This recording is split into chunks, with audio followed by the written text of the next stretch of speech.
नमस्कार दोस्तों, स्वागत है आपका हमारे YouTube चैनल में। आज के इस वीडियो में हम श्रीमद् भागवत महापुराण की कथा अध्याय 10 का पाठ करेंगे। अध्याय 10 में हम उत्तम का मारा जाना ध्रुव का यक्षों के साथ युद्ध के बारे में जानेंगे। तो आइए पाठ शुरू करते हैं। श्री मैत्रेय जी कहते हैं, विदुर जी, भुव ने प्रजापति शिशुमार की पुत्री अनि के साथ विवाह किया। उससे उनके कल्प और वत्सर नाम के 2 पुत्र हुए। महाबली ध्रुव की दूसरी स्त्री वायुपुत्री इला थी। उससे अनेक उत्कल नाम के एक पुत्र और एक कन्या रत्न का जन्म हुआ। उत्तम का अभी विवाह नहीं हुआ था कि एक दिन शिकार खेलते समय उसे हिमालय पर्वत पर एक बलवान यक्ष ने मार डाला। उसके साथ उसकी माता भी परलोक सिधार गई। ध्रुव ने जब भाई के मारे जाने का समाचार सुना तो वे क्रोध, शोक और उद्वेग से भरकर एक विजयप्रद रथ पर सवार हो यक्षों के देश में जा पहुंचे।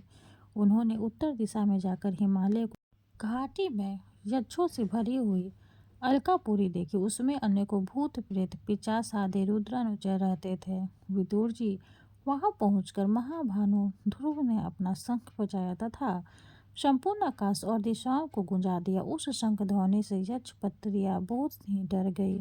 उनकी आंखें भय से कतार हो उठी। वीरवर विदुर जी महाबलवान यक्षों को वह शंखनाद सहन न हुआ, इसलिए वे तरह तरह के अस्त्र शस्त्र लेकर नगर के बाहर निकल आए और ध्रुव पर टूट पड़े। महारथी ध्रुव प्रचंड धनुर्धर थे। उन्होंने एक ही साथ उनमें से प्रत्येक को 3-3 बाण मारे। उन सभी ने जब अपने अपने मस्तकों में 3 बाण लगे देखे तब उन्हें यह विश्वास होया कि हमारी हार अवश्य होगी। वे ध्रुव जी के इस अद्भुत पराक्रम की प्रशंसा करने लगे। फिर जैसे सर्प किसी के पैरों का आघात नहीं सहते, उसी प्रकार ध्रुव के इस पराक्रम को न सहकर उन्होंने भी उनके बाणों के जवाब में एक ही साथ उनके दूने 6 बाण छोड़े। यक्षों की संख्या 13 आयुक्त थी। उन्होंने ध्रुव जी का बदला लेने के लिए अत्यंत कोपित होकर रथ और सारथी के सहित उन पर परिघ, खड्ग, प्यास, त्रिशूल, परसा, शक्ति, दृष्टि, विभूति तथा चित्र विचित्र पंखदार बाणों की वर्षा की। इस भीषण शस्त्र वर्षा से ध्रुव जी बिल्कुल ढक गए। तब लोगों ने उनको दिखाना वैसे ही बंद हो गया जैसे भारी वर्षा से पड़ते का। उस समय जो सिद्धगण आकाश में स्थित होकर यह दृश्य देख रहे थे, वे सब हाय हाय करके कहने लगे, आज यक्ष सेना रूप समुद्र में डूबकर यह मानव सूर्य अस्त हो गया है। यक्ष लोग अपनी विजय की घोषणा करते हुए युद्ध क्षेत्र में सिंह की तरह गरजने लगे। इसी बीच में ध्रुव जी का रथ एकाएक वैसे ही प्रकट हो गया जैसे कुहेर में से सूर्य भगवान निकल आते हैं। ध्रुव जी ने अपने दिव्य धनुष की टकरा करते हुए शत्रु के दिल दहला दिए और फिर प्रचंड बाणों की वर्षा करके उनके अस्त्र शस्त्र को इस प्रकार छिन्न भिन्न कर दिया जैसे आंधी बादलों को तितर बितर कर देती है। उनके धनुष से छूटे हुए तीखे तीर यक्ष राक्षसों के कवच को देखकर भेद कर इस प्रकार उनके शरीर में घुस गया जैसे इंद्र के छोड़े हुए ब्रज पर्वतों में प्रवेश कर गए। विदुर जी महाराज ध्रुव के बाणों से कटे हुए वक्षों के अंदर सुंदर कुंभमंडल मंडित मस्तकों से सुनहरी ताल वृक्ष के समान सघी से विलय विभूषित बाहुओं से हार, भुजबंद मुंह और बहुमूल्य पगड़ियों से पटी हुई वह वीरों के मन को लुभाने वाली समर भूमि बड़ी शोभा पा रही थी। जो यक्ष किसी प्रकार जीवित बचे हुए क्षत्रिय पर ध्रुव जी के बाणों से प्राय अंग अंग छिन्न भिन्न हो जाने के कारण युद्ध क्रीड़ा में सिंह से परास्त हुए गर्जा के समान मैदान छोड़कर भाग गए। नरश्रेष्ठ ध्रुव जी ने देखा कि उस विशिष्ट रणभूमि में अब एक भी शत्रु अस्त्र शस्त्र लिए उनके सामने नहीं है, तो उनकी इच्छा अलकापुरी देखने की हुई, किंतु वे पुरी के भीतर नहीं गए। ये मायावी क्या करना चाहते हैं, इस बात का मनुष्य को पता नहीं लग सकता। सारथी से इस प्रकार कहकर वे उस विचित्र रथ में बैठे रहे तथा शत्रु के नवीन आक्रमण की आशंकाओं से सावधान हो गए। इतने में ही उन्हें समुद्र की गर्जना के समान आंधी का भीषण शब्द सुनाई दिया तथा दिशाओं में उठती हुई धूल भी दिखाई दी। एक क्षणों में ही सारा आकाश में घाले से घिर गया। सब और भयंकर गड़गड़ाहट के साथ बिजली चमकने लगी। निष्पाप विदुर जी उन बादलों से खून, कफ, पीप, विष्ट, मूत्र एवं चर्बी की वर्षा होने लगी और ध्रुव जी के आगे आकाश से बहुत से घर गिरने लगे।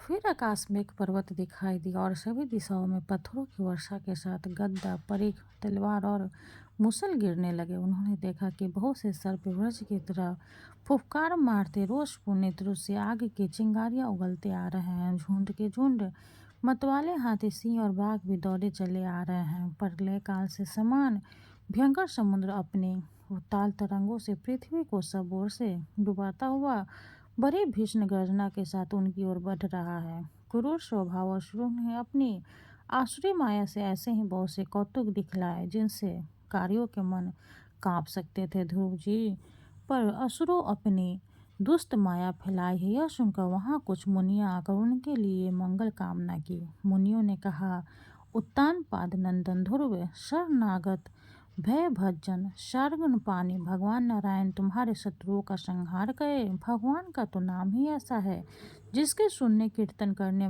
से मनुष्य दुष्ट मृत्यु के मुख से अन्याय से बचाता है। 10वां अध्याय समाप्त हुआ। हरे कृष्णा। अब हम शिव जी की आरती करेंगे। ओम जय शिव ओमकारा, स्वामी जय शिव ओमकारा, ब्रह्मा विष्णु सदाशिव अर्धांगिनी धारा। ओम जय शिव ओमकारा, स्वामी जय शिव ओमकारा, एकानन चतुरानन पंचानन राजय, हंसानन गरुड़ासन विश्ववाहन साजय।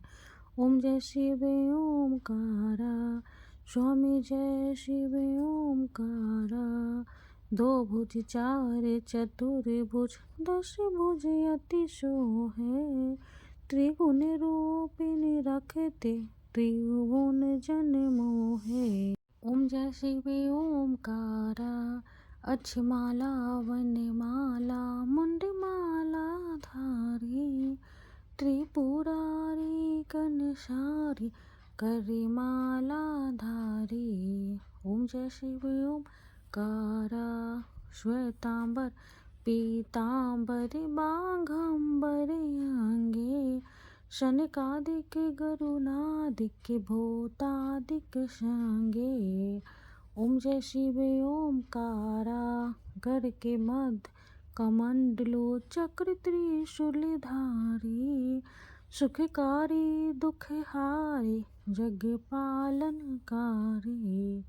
ओम जय शिव ओमकारा, ब्रह्मा विष्णु सदाशिव जानते अविवेका, मधु कैटभ दो मारे सूर्य भयहीन करे।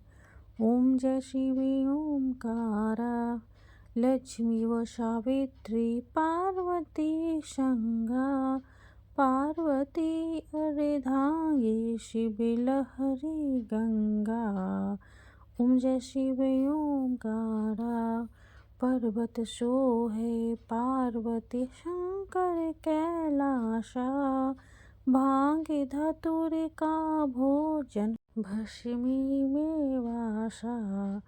ओम जय शिव ओमकारा, जटा में गंगे बहते हैं, गले मुंडल माला, शेष नाग लिपटावत ओढ़ते मृगशाला। ओम जय शिव ओमकारा, काशी में विराज विश्वनाथ नंदी ब्रह्मचारी, नित्य उठे दर्शन पावत महिमा अति भारी। ओम जय शिव ओमकारा, त्रिगुण स्वामी जी की आरती जो कोई नर गावे, कहते शिवानंद स्वामी भजते शिवानंद स्वामी, मन वांछित फल पावे। ओम जय शिव ओमकारा। शंकर भगवान की जय हो। हर हर महादेव। वीडियो अगर अच्छी लगे तो लाइक कर दे, चैनल को सब्सक्राइब कर दे। धन्यवाद।